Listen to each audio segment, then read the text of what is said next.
Ibn Khaldun was born in the year 1332 in the city of Tunis, in modern-day Tunisia. He came from a well-known Arab family that had originally migrated from Andalusia, in Spain, centuries earlier. His family was respected for their work in politics, religion, and education. From a young age, Ibn Khaldun was immersed in education. He memorized the Quran and studied Arabic grammar, poetry, Islamic law, fiqh, and logic. He was taught by some of the most respected scholars of his time in Tunis. In 1348, disaster struck. The Black Death, the devastating plague, reached North Africa. Ibn Khaldun was just 16 years old when the epidemic killed much of his family and many of his teachers. This event left a deep mark on his life and thinking.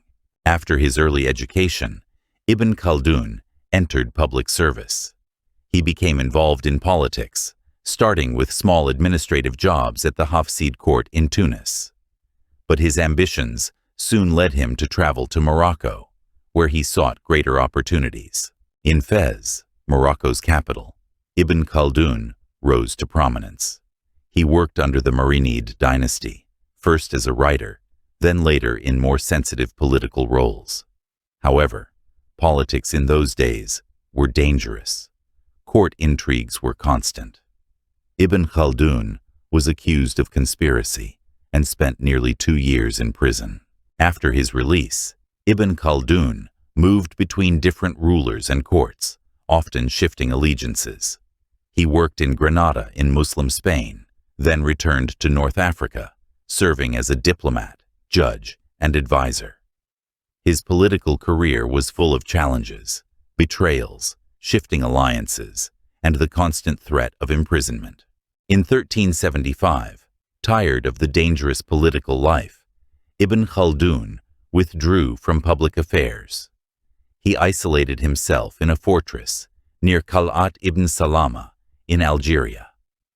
There, he spent 4 years writing the first draft of his most famous work, the Muqaddimah. The Muqaddimah, meaning introduction, was unlike anything written before. In it, Ibn Khaldun analyzed how societies develop, how dynasties rise and fall, and how economics, culture, and leadership shape history. Many scholars today consider it the first work of sociology, economics, and historiography. After completing the Muqaddimah, Ibn Khaldun returned to public life, mainly serving as a senior judge in Egypt. His reputation as a scholar and a fair jurist grew. He was appointed several times as the Maliki chief judge of Cairo, although his strict application of the law sometimes made him unpopular. In 1401, during a diplomatic mission in Syria, Ibn Khaldun famously met Timur, the powerful Mongol Turkic conqueror. During his stay in Timur's camp, he had long conversations with the warlord, discussing politics, power, and the nature of rule. Ibn Khaldun returned to Cairo after his meeting with Timur. He continued to teach and serve as a judge until his death in 1406, at the age of 73. He was buried near the Bab al-Nasr Gate in Cairo.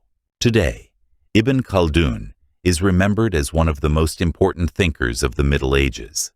His work influenced later historians, economists, and philosophers across the Muslim world and Europe. He remains a symbol of deep intellectual inquiry, a man who tried to understand the laws that govern human civilization. That's it for today. Hope you like the video. Leave a like and subscribe to my channel if you want to see more content like this.